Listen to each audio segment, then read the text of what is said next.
Hallelujah. सर्वशक्तिमान परमेश्वर का धन्यवाद करते हैं। उस परमेश्वर ने अपने चरणों में हम सबको इकट्ठा किया ताकि हम परमेश्वर के जीवते और सामर्थी वचन को सीख सकें और हम उस दिन के लिए तैयार हो सकें जो दिन परमेश्वर ने हमारे लिए रखा है। तो आइए हम परमेश्वर के वचन को सीखने के लिए जाएंगे और सभी लोग बड़े ध्यान पूर्वक परमेश्वर के वचन को सीखेंगे, क्योंकि इन दिनों में हम लोगों को तैयार होना बहुत आवश्यक है। अगर हम इन दिनों में तैयार नहीं हुए, बाद में शायद मौका हमारे हाथ से हमेशा के लिए निकल जाए। हमारे परमेश्वर ने हमको मौका दिया है ताकि हम तैयार हो सके और यीशु मसीह के समान बन सके और उस परमेश्वर के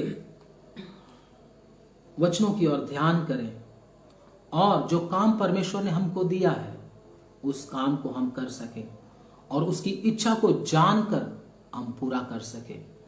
तो आज के दिन हम परमेश्वर का वचन सीखने के लिए जाएंगे। परमेश्वर का वचन हमसे क्या बात करना चाहता है, तो आइए हम प्रभु के वचन में से सीखेंगे। हमारा परमेश्वर इन दिनों में, अगर मैंने पहले भी बताया था, इन दिनों में परमेश्वर जो महामारी को लेकर आया है, वो महामारी क्यों आया है। अगर हम परमेश्वर के वचन में प्रकाशित वाक्य में अगर हम देखें तो प्रकाशित वाक्य में बहुत सी बातें हमको सीखने को मिलती है। हम परमेश्वर के वचन में से जब हम देखते हैं तो महामारियां परमेश्वर क्यों इधर भेज रहा है। प्रभु के वचन में लिखा है, अगर हम प्रभु के वचन में पढ़ें तो प्रकाशित वाक्य की किताब हम निकालेंगे। सब लोग प्रकाशित वाक्य की किताब निकालेंगे। धन्यवाद। स्तुति स्तुति धन्यवाद।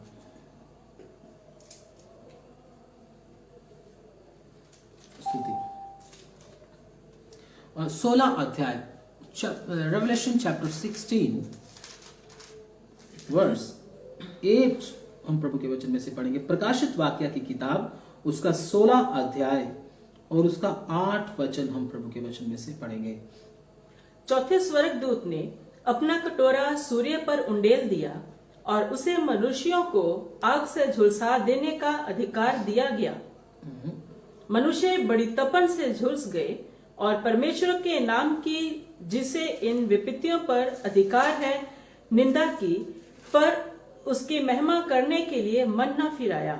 उसकी महिमा करने के लिए उन्होंने क्या नहीं फिराया? मन नहीं फिराया। एक वचन और पढ़ लेंगे, प्रकाशित वाक्य उसका 9 अध्याय। धन्यवाद। उसका 20।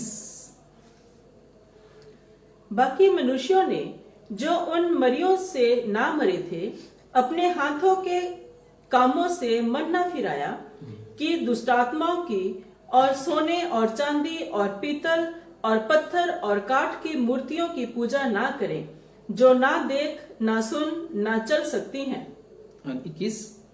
और जो खून और टोना और व्यभिचार और चोरी उन्होंने की थी, उनसे मन न फिराया। हाँ, परमेश्वर इधर विपत्तियां डाल रहे हैं। अगर हम परमेश्वर के वचन में प्रकाशित वाक्य में देखें तो बहुत सी विपत्तियां परमेश्वर इस दुनिया के ऊपर जब डाल रहे हैं तो बहुत लोग उसमें मर रहे हैं महामारियों में। लेकिन परमेश्वर क्यों उन विपत्तियों को डाल रहे हैं? परमेश्वर चाहते हैं कि मनुष्य क्या फिराए? मन फिराए, परमेश्वर के पास लौट आए और उस भयानक पीड़ा से, नरक की आग से मनुष्य क्या हो जाए? बच जाए। आज भी सेम यही हो रहा है। जिस महामारी के समय में हम जी रहे हैं, ये महामारी कितनी भयानक होती जा रही है। अगर हम देखें तो लाशों के ढेर जगह जगह पर लगे हुए हैं, जलाने के लिए भी जगह नहीं मिल रही। इतना ज्यादा क्या हो रहा है, ये फैल रहा है और लोग भय में जीवन जी रहे हैं, क्योंकि परमेश्वर के वचन में लिखा है लोग भय में होंगे अंतिम समय में।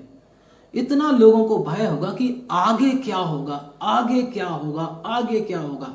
ये सोचते सोचते चिंताओं में, घबराहट में जीवन जिएंगे। सच में अभी भी यही समय है। लोग घबरा रहे हैं, घबराहट है लोगों के मन में। आगे क्या होगा, आगे क्या होगा, आगे क्या होगा, क्योंकि हर रोज कितने लोग मर रहे हैं। तो परमेश्वर निश्चय ये कौन काम कर रहा है, क्योंकि नियंत्रण परमेश्वर के हाथ में। कई लोग कहते हैं शैतान कर रहा है, शैतान कर रहा है। भाई नियंत्रण परमेश्वर के हाथ में है हर चीज का। हम बोलते हैं ना परमेश्वर की मर्जी के बिना पत्ता भी नहीं हिल सकता, ये बात बिल्कुल सच है। परमेश्वर के हाथ में सारा नियंत्रण है। ये बीमारी परमेश्वर इसीलिए डाल रहे हैं ताकि हर इंसान क्या करे, मन को फिरा ले और परमेश्वर के पास आ जाए। क्योंकि ये बीमारी से मरना कोई बहुत बड़ी बात नहीं है, लेकिन नरक की आग में युगानुयुग तक जलते रहना ये बहुत ही भयानक बात है। तो सर्वशक्तिमान परमेश्वर हम में से प्रत्येक जन को, चाहे वो हिंदू है, चाहे मुस्लिम है, चाहे सिख है, चाहे हमारा ईसाई भाई है, कोई भी क्यों ना हो, परमेश्वर हर जाति के लोगों को उस भयंकर अग्नि से बचाना चाहते हैं, जिसके लिए परमेश्वर यीशु मसीह ने मनुष्य रूप धारण करके, परमेश्वर ने मनुष्य रूप धारण करके इस धरती पर आकर मनुष्यों के लिए जान भी दी है। कीमत पूरी प्रभु यीशु मसीह ने चुकाई है ताकि हर मनुष्य, हर प्राणी क्या हो सके, बचाया जा सके। तो इसीलिए जब इंसान का ध्यान परमेश्वर की ओर नहीं है, बहुतों का ध्यान किसी का पैसा कमाने की ओर ध्यान है, किसी का बहुत बड़ा इंसान बनने का ध्यान है, किसी का बड़ा नाम कमाने का ध्यान है, किसी का बहुत बड़ा स्टार बनने का ध्यान है, किसी का अलग अलग अपना कुछ करने का क्या है ध्यान है, उसी में वो लगे पड़े हैं, दिन रात लगे पड़े हैं। तो परमेश्वर के वचन में भी अगर हम पढ़ते हैं तो दो तरह का ध्यान लोग लगाकर बैठे हैं, दो तरह का मकान लोग बनाने के लिए बैठे हुए। प्रभु के वचन में लिखा है बुद्धिमान ने अपना घर किधर बनाया, चट्टान पर बनाया, और मूर्ख ने क्या बनाया, अपना घर रेत पर बनाया। ये घर क्या है, ये मनुष्यों की क्या है, डिजायर है, ये मनुष्यों की इच्छा है, ये मनुष्यों का क्या है, एक टारगेट है। मैं आपको बताऊं तो दोनों लोग क्या बना रहे, अपना घर बना रहे। ये वचन पढ़ भी लेंगे हम, फिर उधर जाएंगे दूसरी तरफ। धन्यवाद। मत्ती रचित सुसमाचार में यह वचन मिलेगा।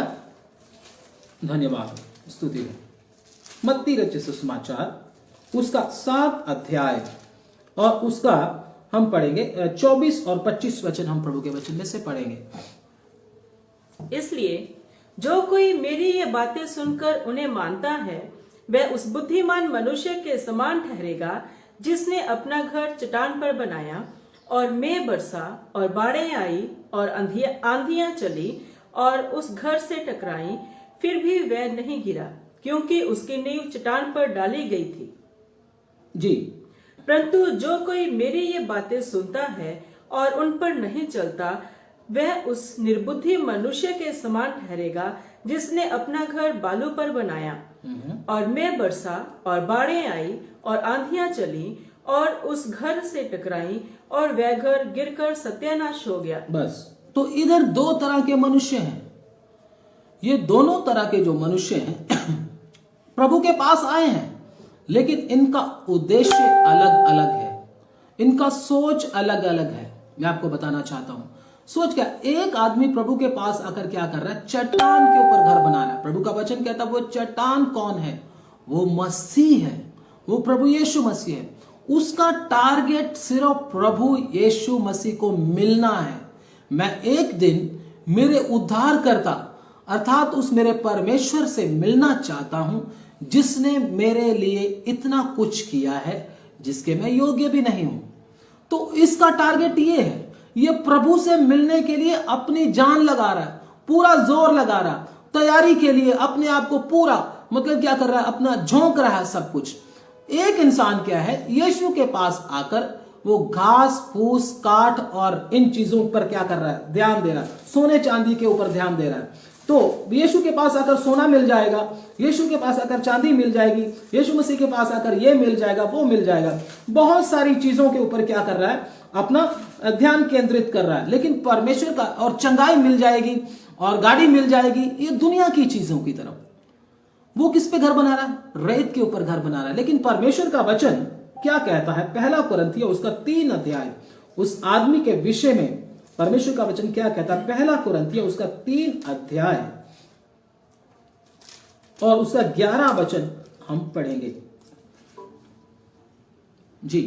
क्योंकि उस नींव को छोड़ जो पड़ी है और वह मसीह यीशु मसीह है। बस जो नींव के विषय में हमने अभी पढ़ा है, वो नींव क्या है? प्रभु यीशु मसीह है, अगर सही है तो। लेकिन और भी नींव है, आगे और भी पढ़ते हैं, और भी नींवें हैं।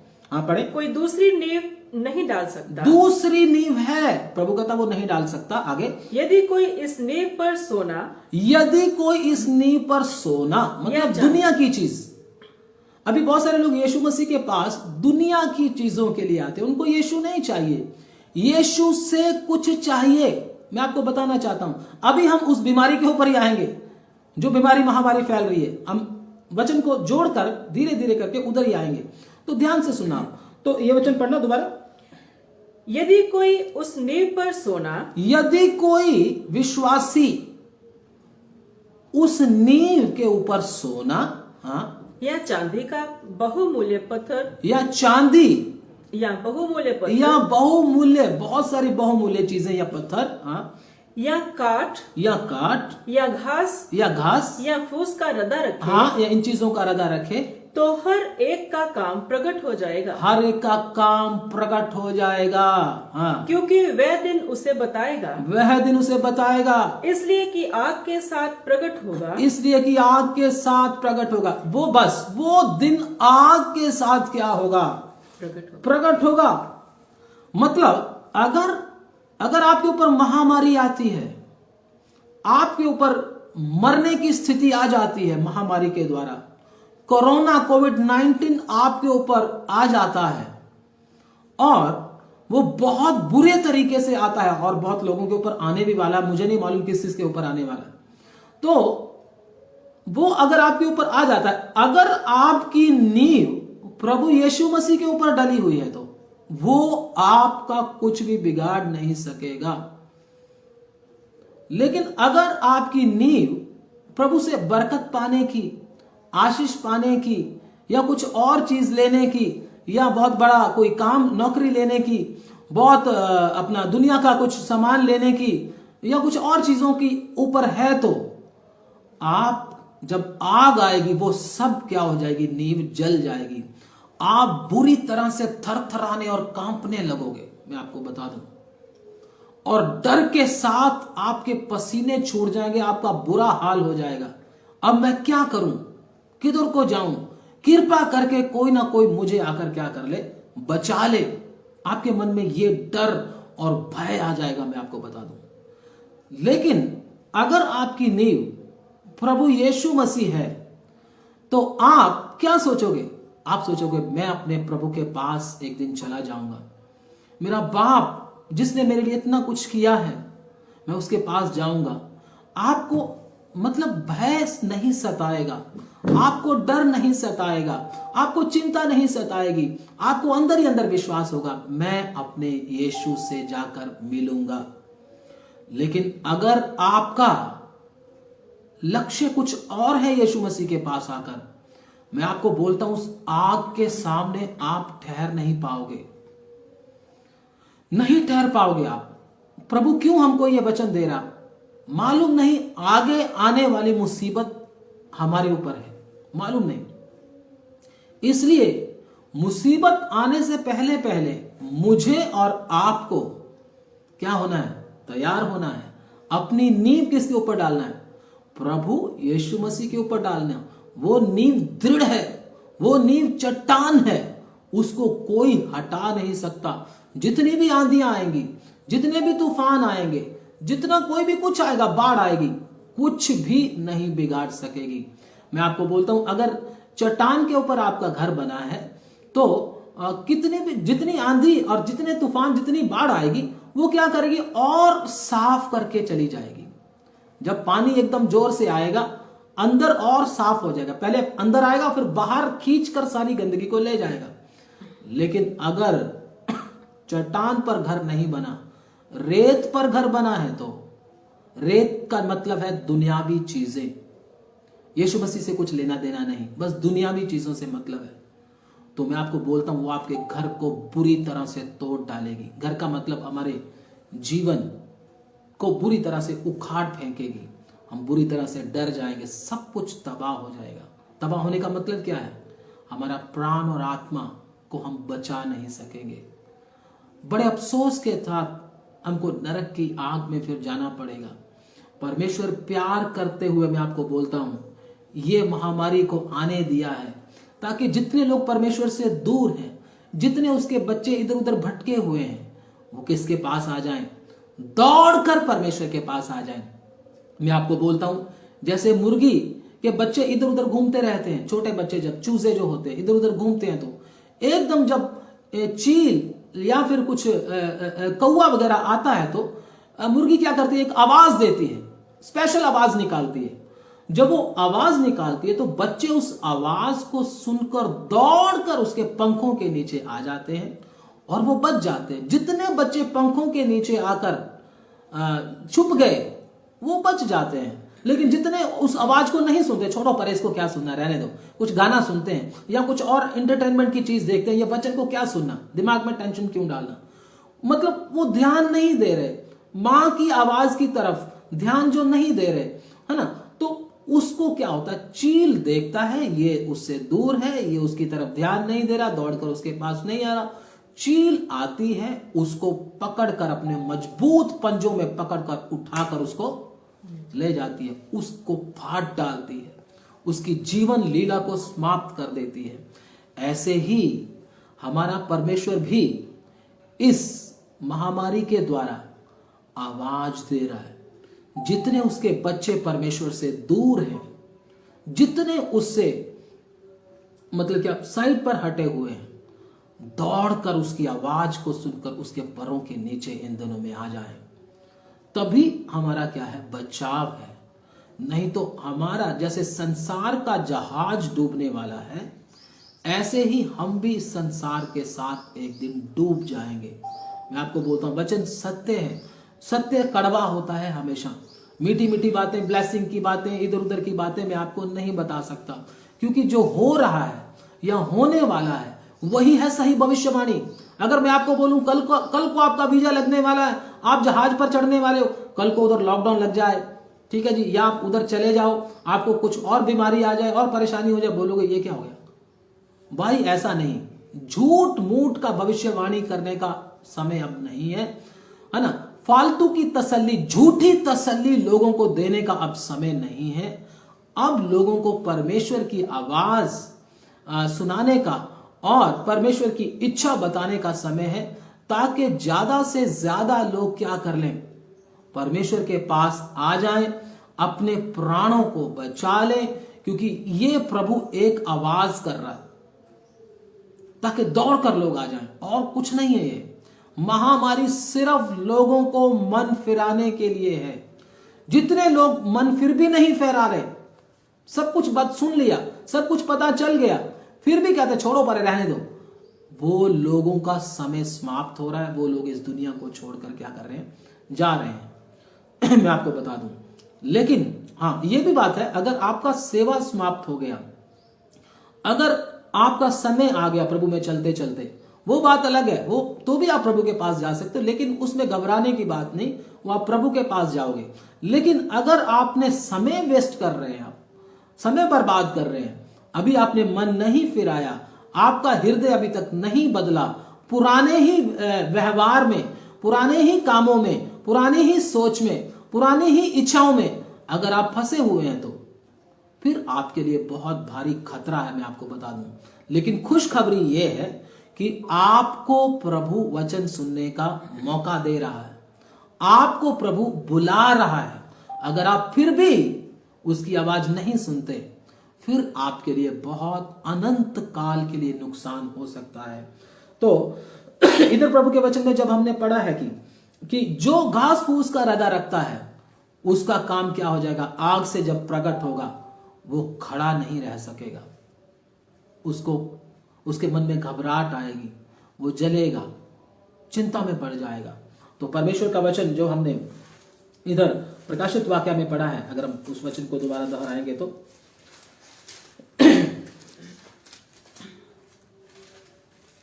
पढ़ दो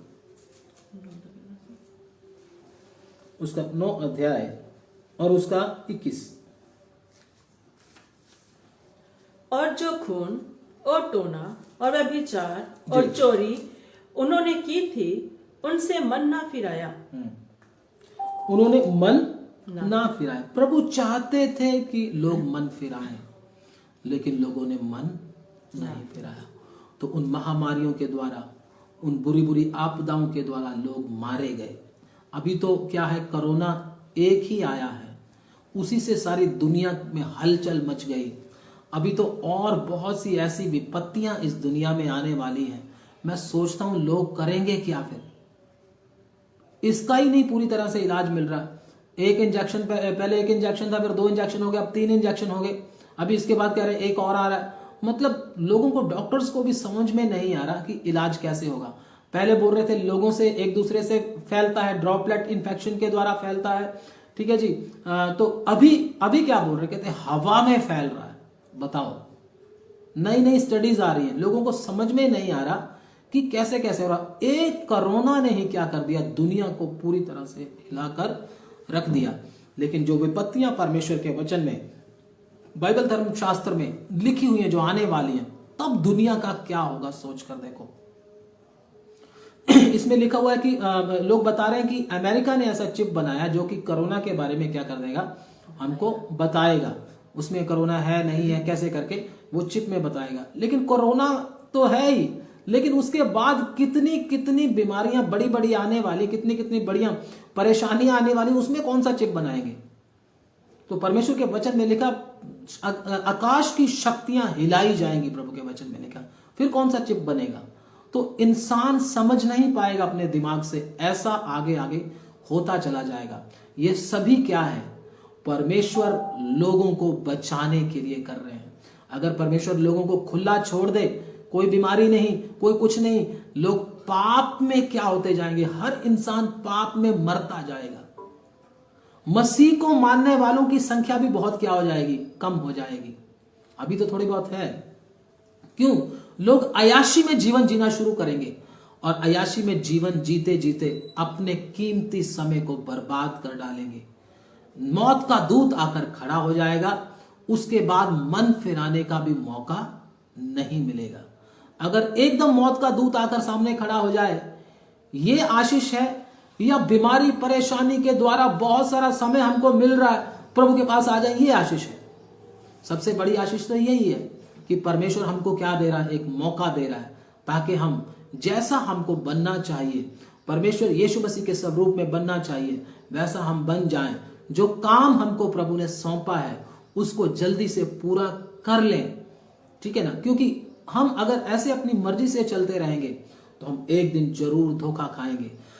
उसके लिए क्या किया है परमेश्वर ने, क्या किया? एक वचन हम प्रभु के वचन में पढ़ेंगे, उसके लिए क्या किया है परमेश्वर ने। एक वचन पढ़ेंगे, पहले की स्थिति के बारे में हम थोड़ा सा पढ़ेंगे, फिर उसके बाद हम प्रार्थना करने के लिए जाएंगे। पढ़ेंगे न्यायों की किताब, उसका 21 अध्याय, उसका 25 वचन। न्यायों,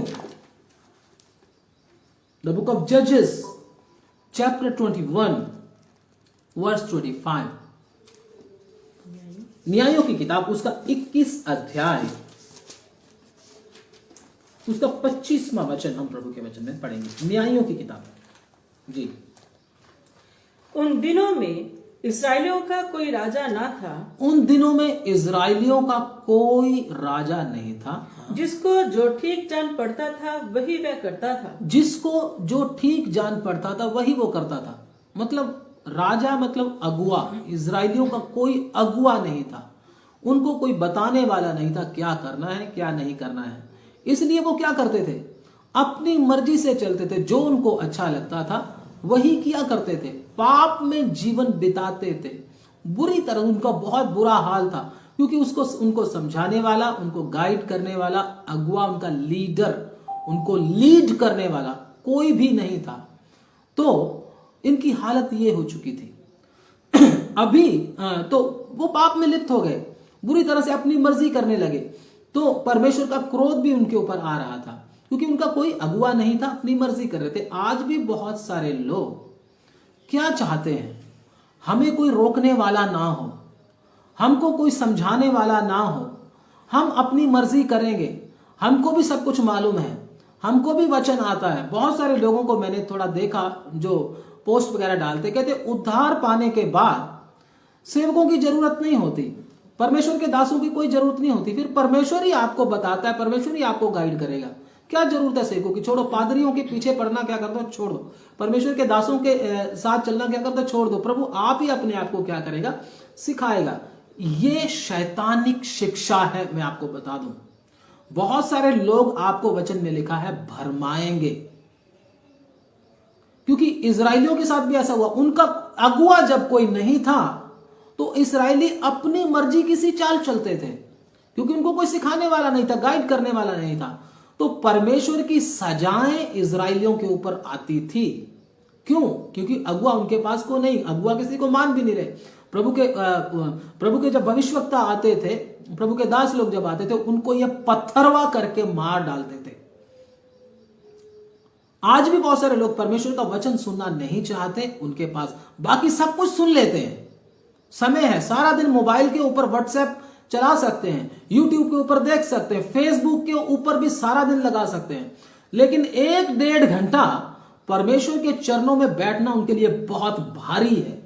अगर आपको इतना भारी लग रहा है तो मैं आपको बताता हूं, फिर आपका लक्ष्य सही नहीं। मैं आपको बोलता हूं, आप सिर्फ परमेश्वर के वचन को बस टाइम पास करने के लिए सुनते हो। इसलिए मैं आपको बोलता हूं, उनका जब कोई अगुआ नहीं था तो वो अपनी मर्जी करने लगे, जैसे आज लोग अपनी मर्जी करते। क्या बोलते? परमेश्वर के दासों की कोई जरूरत हमको नहीं है, परमेश्वर के दासों को हमने जब उद्धार पा लिया, हमको उनके पीछे जाने की जरूरत नहीं, उनकी बात सुनने की जरूरत नहीं है। मैं आपको बोलता हूं, गलत शिक्षा है। इसको परमेश्वर के वचन के साथ अगर हम तोलकर देखना है तो इफिसियों की किताब उसका 4 अध्याय वचन में देखेंगे कि सचमुच में ऐसा है या नहीं। परमेश्वर के दासों की क्या हमको जरूरत है कि नहीं? उद्धार पाने के बाद थोड़ा सा वचन सीख लिया, अभी हमको परमेश्वर के दासों के पास वचन सीखने की अभी जरूरत है कि नहीं?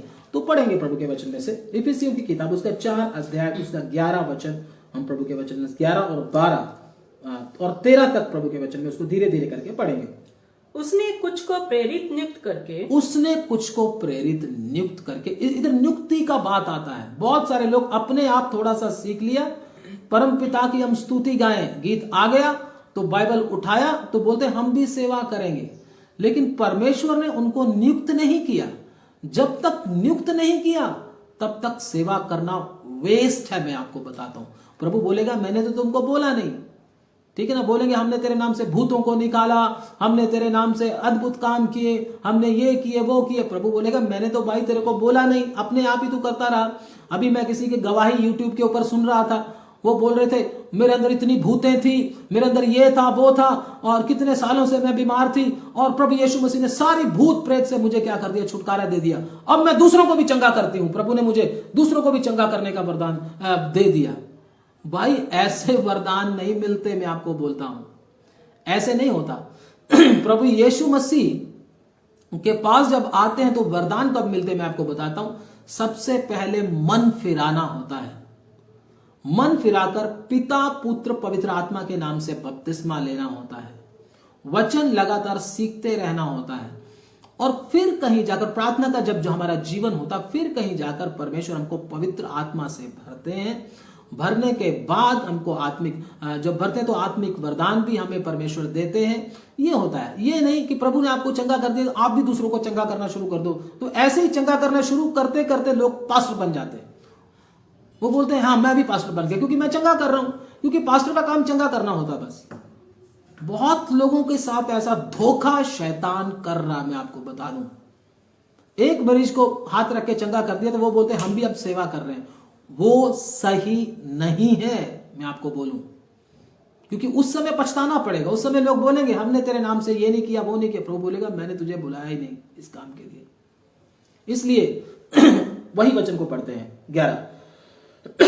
उसने कुछ को प्रेरित नियुक्त करके, उसने कुछ को प्रेरित नियुक्त करके, और कुछ को भविष्यद्वक्ता नियुक्त करके, कुछ को भविष्यवक्ता नियुक्त करके, और कुछ को सुसमाचार सुनाने वाले नियुक्त करके क्यों लिखा इधर? क्या जरूरत पड़ गई पवित्र आत्मा को ये बात लिखने की? क्या जरूरत पड़ गई? क्योंकि नियुक्ति के बिना सेवा होता नहीं है।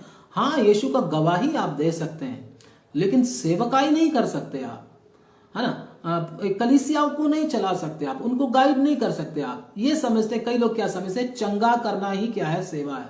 भाई ये सेवा नहीं, ये एक विश्वासी का काम है जिसने पवित्र आत्मा पाया है, वो क्या कर सकता है, यीशु के नाम में भूतों को निकाल सकता है।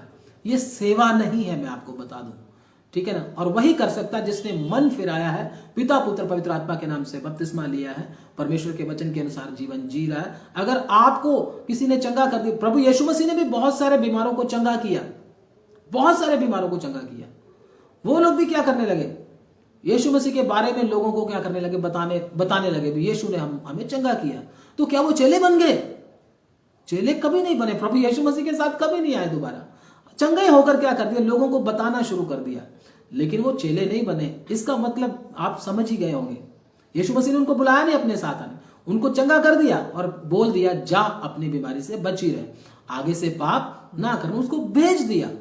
लेकिन प्रचार करने के लिए उनको कभी यीशु ने बोला नहीं था। प्रभु ने बोला था किसी को नहीं बताना, साफ साफ प्रभु के वचनों में लिखा है, किसी को नहीं बताना। मतलब तुझे प्रचार करने के लिए मैंने नहीं बोला है। अगर तू चंगा हो गया है, चंगी हो गई है, तो प्रचार करने के लिए नहीं बोला मैंने तुझे, ठीक है, तू बच गया, बस ठीक है, आगे से पाप ना करना, पाप से बचे रहना। लेकिन कई लोग चंगे हो गए तो वो बोलते हैं मैं भी लोगों को क्या करूंगा, अब चंगा करूंगा, मैं भी लोगों को वचन प्रचार करूंगा। गलत है, वचन के अनुसार नहीं है। जब तक आप वचन नहीं सीखते, उद्धार नहीं पाते, मन नहीं फिराते, पानी का बपतिस्मा नहीं लेते, पवित्र आत्मा की शक्ति से भर नहीं जाते, तब तक सेवा वगैरह नहीं है, मैं आपको बोलूं तो। अभी भी बहुत सारे लोग क्या किए, इसी कारण क्या हुआ, भटके हुए हैं।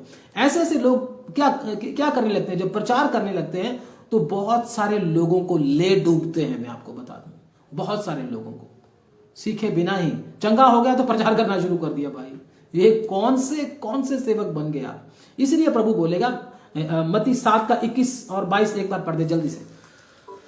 धन्यवाद हो, स्तुति।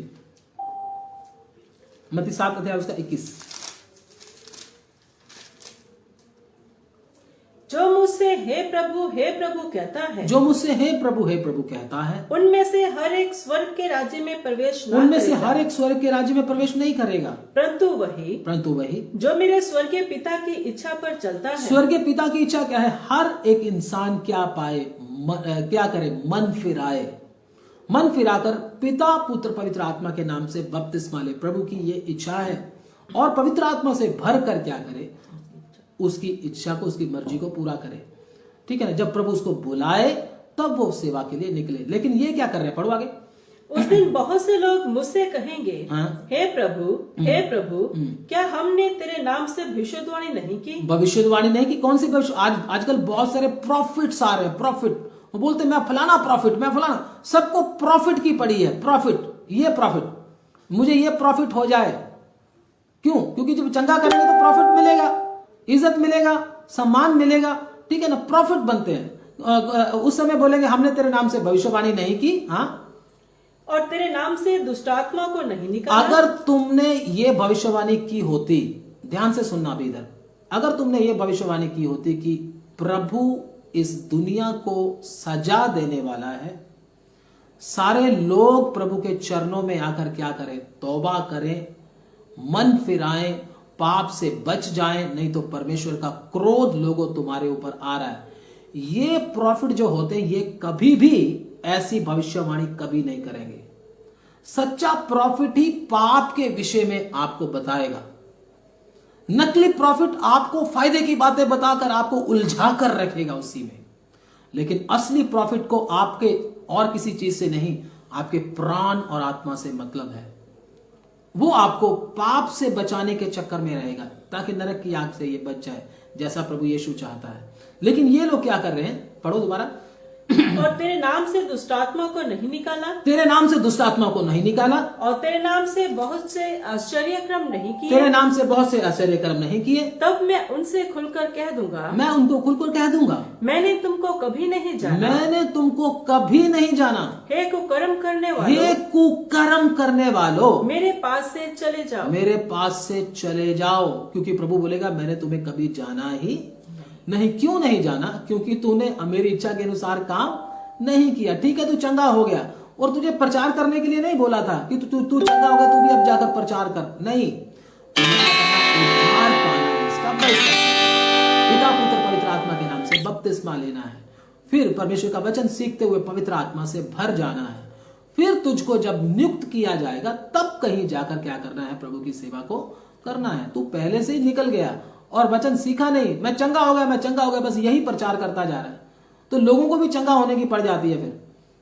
लेकिन उद्धार का सुसमाचार जिससे उनका उद्धार होना है वो किसी को नहीं पता चलता, उससे सब अनजान हो जाते हैं। शैतान अपने काम में सफल हो जाता है। शैतान तो यही चाहता है ऐसे सेवक खड़े हो जाए जो सिर्फ चंगाई और आशीष का ही प्रचार करे, किसी का आत्मा ना बचे, किसी की रूह ना बचे, नरक की आग में चले जाए सब आशीष लेकर। शैतान ऐसा चाहता है। ये शैतान की चालाकी फिर क्या हो जाती है, सफल हो जाती है।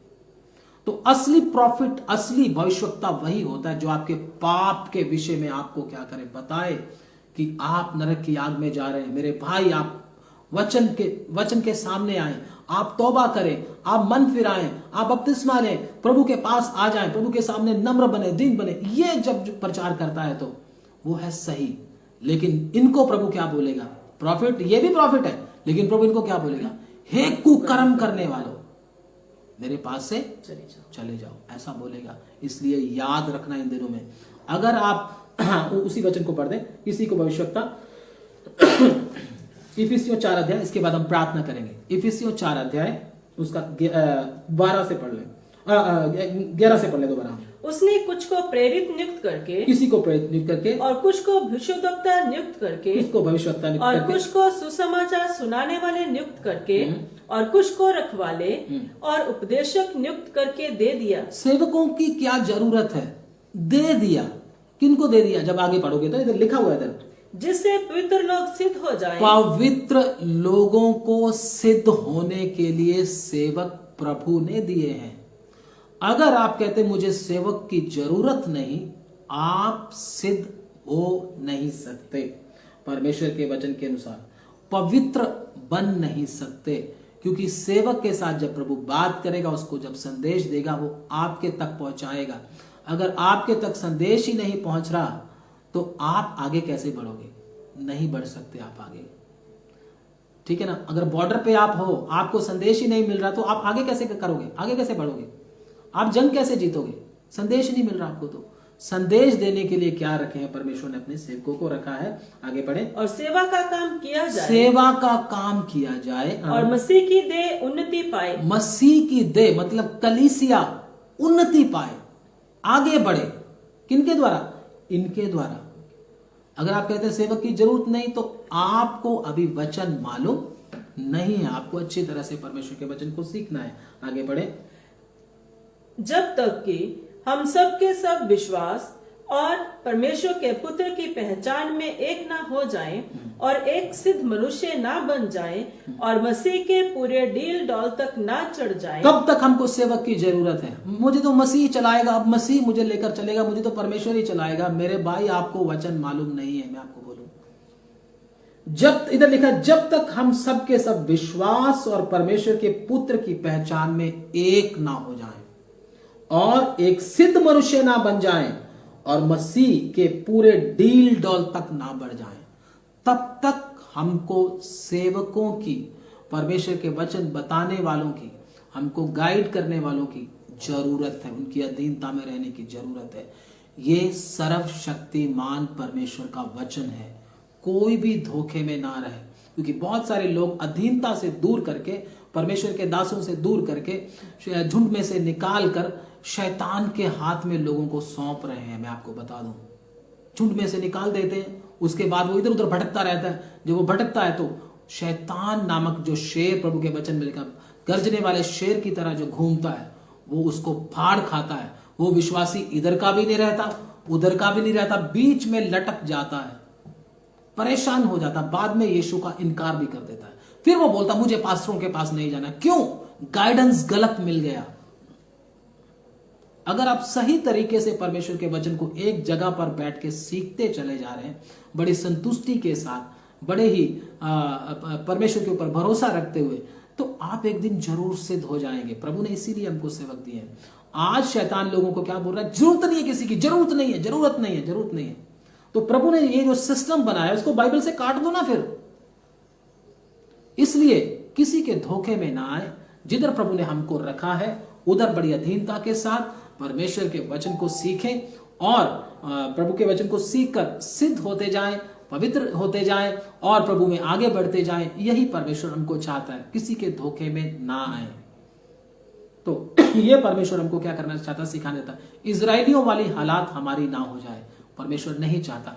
सबसे ज्यादा दुनिया में बहुत दुख सहने वाली, दुख सहने क्यों दुख सहते थे? दुख सहने का मतलब ये लोग परमेश्वर की क्या करते थे, वचनों को तोड़ते थे। परमेश्वर के दासों को ये कहते हमको भी वचन मालूम है, हमारे पास भी व्यवस्था है, मूसा की व्यवस्था हमारे पास भी है, तू कौन है हमें वचन बताने वाला आ गया। तो ये उनको क्या, परमेश्वर के दासों को क्या करते थे, नबियों को क्या करते थे, उनका निरादर करते थे और अपने आप को कुछ समझते थे, हमको भी मालूम है। परमेश्वर की सजाएं जितनी इजरायली लोगों के ऊपर आई हैं, इतनी दुनिया में किसी जाति के ऊपर नहीं आई। लेकिन परमेश्वर ने फिर भी इनको नाश नहीं किया, लेकिन सजाएं बहुत आई हैं इनके ऊपर। इसलिए अगर आप भी इन बातों को अगर समझना चाहते हैं तो परमेश्वर के वचन में कितने सबूत हैं इन बातों के। इसलिए हम बड़ी अधीनता के साथ, बड़ी नम्रता के साथ जो सिस्टम परमेश्वर ने हमारे लिए ठहराया, उस सिस्टम के अधीन रहकर हम आगे बढ़ सकते हैं, भटके ना। क्योंकि शैतान ने भी क्या किया था, स्वर्ग में बहुत सारे दूतों को क्या कर दिया था, नीचे वचन में लिखा उस सांप ने क्या कर दिया था बहुत से दूतों को क्या कर दिया, पूंछ मारकर क्या कर दिया, नीचे गिरा दिया, स्वर्ग में भी तोड़फोड़ कर दी थी उसने। तोड़फोड़ करने वाले परमेश्वर की ओर से नहीं है, मैं आपको बता दूं। इसलिए हम लोग क्या करें, परमेश्वर से अनुग्रह पाएं और परमेश्वर की उपस्थिति में बैठकर परमेश्वर के वचनों को सीखें और आगे बढ़े। इन दिनों में शैतान बहुत से जाल लेकर आ रहा है, उनसे अगर बचना है तो आप परमेश्वर के वचन को सीखते रहें। और ये मैंने आपको बताया था, ये सिचुएशन, ये महामारी का सिचुएशन क्यों आया है, ऐसा परिस्थिति क्यों आया, ताकि जितने लोगों ने अभी मन नहीं फिराया, सब लोग आकर मन फिराएं। ये बीमारी का असर ये नहीं कि अन्य जातियों पर हो रहा है, विश्वासियों के ऊपर, सेवकों के ऊपर, सबके ऊपर हो रहा है। कईयों को परमेश्वर सिद्ध करने के लिए कर रहा है, कईयों को परमेश्वर विश्वास को चेक करने के लिए कर रहा है, कईयों को मन फिराने के लिए परमेश्वर मौका दे रहा है। बहुत सारी चीजें इसमें हैं। तो आप इन बातों का ध्यान रखें, इस कीमती समय को क्या कर ले, पहचान ले। अगर आपने इस कीमती समय को नहीं पहचाना, आपने खो दिया, तो मैं आपको बोलता हूं शायद ये आपके लिए आखिरी मौका हो। मेरे भाई, इस कीमती समय को नहीं खोना। ये जो बहुत घातक बीमारी दुनिया में आई हुई है, ये हम सबको जगाने के लिए है। अगर आप परमेश्वर से दूर हैं तो दौड़कर उस मुर्गी के परों के नीचे आ जाएं और सुरक्षित हो जाएं, क्योंकि मौत हिंदू के पीछे भी दौड़ रही है, सिख के पीछे भी दौड़ रही है, मुसलमान के पीछे भी दौड़ रही है, हमारे ईसाई भाइयों के पीछे भी दौड़ रही है, हमारे सब जाति के भाइयों के पीछे मौत पीछे पड़ी हुई है। उसको बचाने के लिए एक ही एक रास्ता है, वो है प्रभु यीशु मसीह। अगर आप अपने पापों को मानकर दौड़कर उस यीशु मसीह के पास आ जाएंगे, आप निश्चय बचाए जाएंगे। प्रभु के वचन में लिखा, मार्ग, सत्य और जीवन मैं ही हूं, मेरे बिना कोई पिता के पास नहीं जा सकता। आइए हम परमेश्वर के वचनों के सामने अपने आप सिरों को झुकाएं और प्रार्थना करें और मन फिराएं और लौट आएं। प्रार्थना करते हैं। हालेलुया। धन्यवाद हो स्वर्गीय पिता, जो वचन आपने हमको दिया है पिता प्रभु जी। कितने लोगों ने तेरे वचन को बड़े ध्यान पूर्वक सुना है। समय पिता और खतरनाक होता जा रहा है पिता, परिस्थितियां और भयानक दिन प्रतिदिन होती जा रही हैं। आपके बच्चों को पिता परमेश्वर प्रभु जी इन दिनों में जागृत हो जाने के लिए कृपा दे। सुनने वाला कोई भी नाश ना हो, सब बच जाए। ये वचन किसी के लिए भी प्रभु जी न्याय का कारण ना बने, सबके लिए आशीष का कारण बने पिता प्रभु जी। जिन्होंने मन नहीं फिराया, आज ही तेरे सामने घुटने टेक कर मनों को फिरा ले और अपने कीमती प्राणों को बचा ले, क्योंकि मौके बार बार नहीं मिलते। हालेलुया। एक ही मौका है, अगर आपने खो दिया, युगानुयुग तक आपको पछताना ही पड़ेगा। हालेलुया।